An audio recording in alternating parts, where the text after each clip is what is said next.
How are you doing, everybody? Jonathan here, and in this video, I'm going to go over a topic that I get a lot of questions on, and that is how you can add more people to your personal training book of business. Now, I often get questions from you guys asking what you can do to add more personal training clients to your book of business, how you can meet more people, and often I see you guys putting together nutrition pages on Facebook, nutrition blogs, or setting up tables at your local health and fitness store.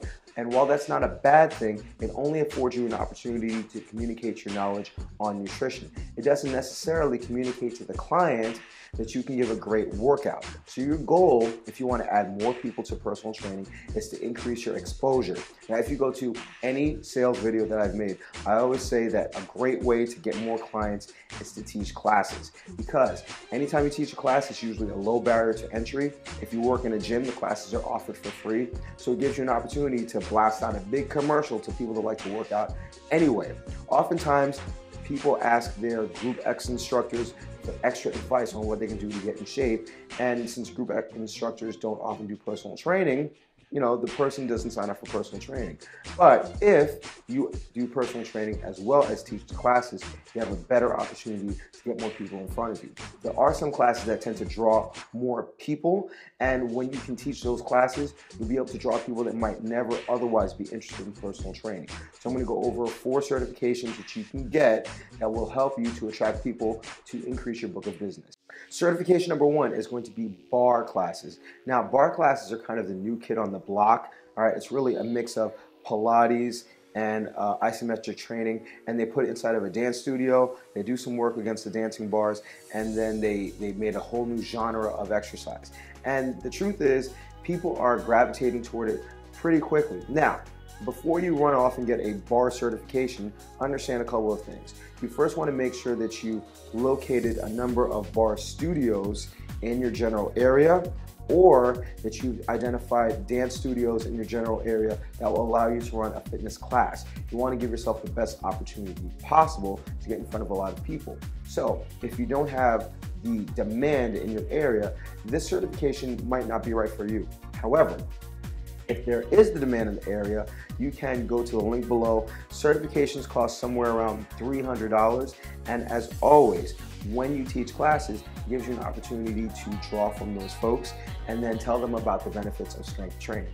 The next certification that we're going to go over is Spin. Now, Spin has been popular for quite some time now, and there are actually gyms popping up like Soul Cycle, the gym featured in this video, that offer classes just based on Spin, and they actually do fairly well.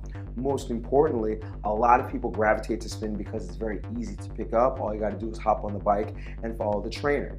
Now, as much anaerobic activity as they try to incorporate inside of a Spin class, you can only move so much while you're on one bike, and you can only grab weights for so long. So it's a great opportunity to get people that are only interested in cycling into the other benefits of weightlifting or personal training with you.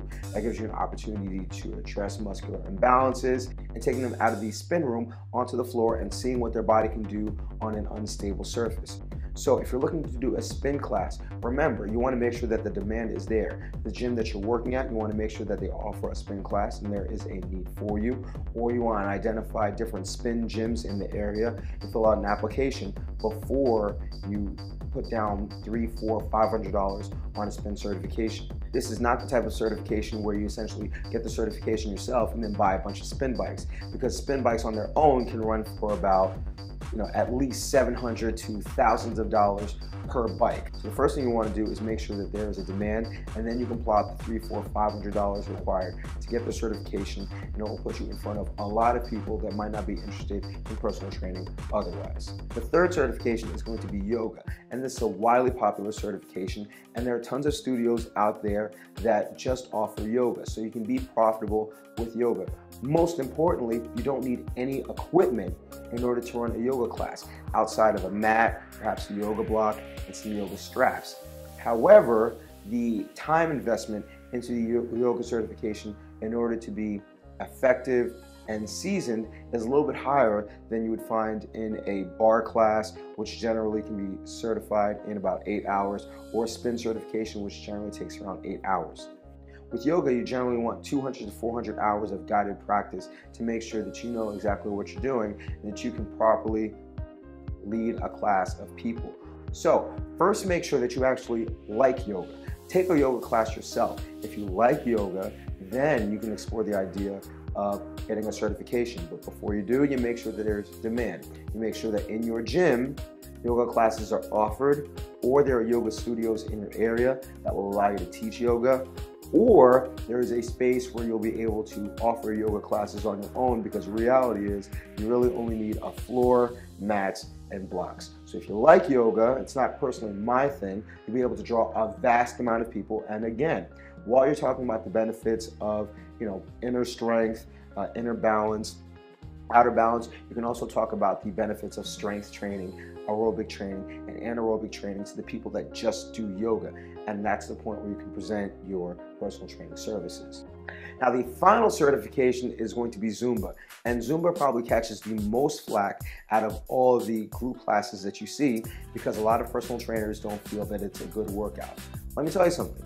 It's a great workout. I actually did Zumba for like a year before I started doing CrossFit, and I coupled that with my strength training because I wanted to have fun, but I didn't want to get on the treadmill.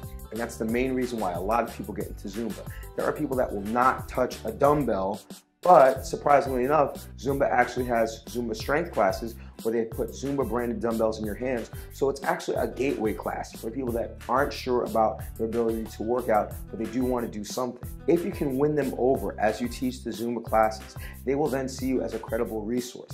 And when they have the inevitable questions that arise because they are struggling with fat loss and weight loss, that's when you can present to them the idea of signing up for your personal training service. Zumba has high popularity, it draws in a lot of people, and like spin, yoga, and increasingly the case with Barre, you often find waiting lists for these classes. So you want to get in front of all of these fit-minded people and tell them about your personal training service.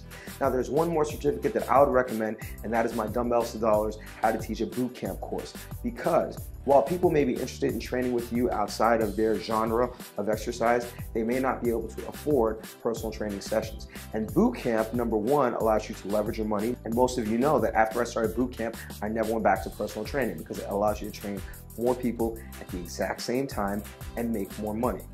The problem is a lot of trainers don't know how to do that efficiently. So if you think you're gonna have issues transitioning clients over into personal training, you can transition them over into boot camp. Now you can have that same group of people, 20, 30 people paying you $10 per class. Now you're making $200 to $300 an hour as opposed to making $55 an hour. Boot camp is also a great class to teach in your gym, as a lot of these skills are transferable from what you already know as a personal trainer. You may just have issues in terms of organization. So if you're looking to learn how to teach boot camps, definitely recommend that you check out the Udemy course by going to www.jonathanfitpro.com/100K. Now, if you're looking for links on where you can find the certifications that I've talked about earlier, the Barre, the spin, the yoga, and the Zumba, they're all in the description box below. So check them out, and then don't shun your mind to the idea of running classes. I'm not sure why trainers try to stay away from it, but it can be very useful for you in your ability to broadcast your services, your energy, and your intentions to prospective clients that would never meet with you because they don't think they can afford personal training anyway. So put this to use, do your due diligence, find out what's in your area, get the education, get in front of a lot of people, and make all that money.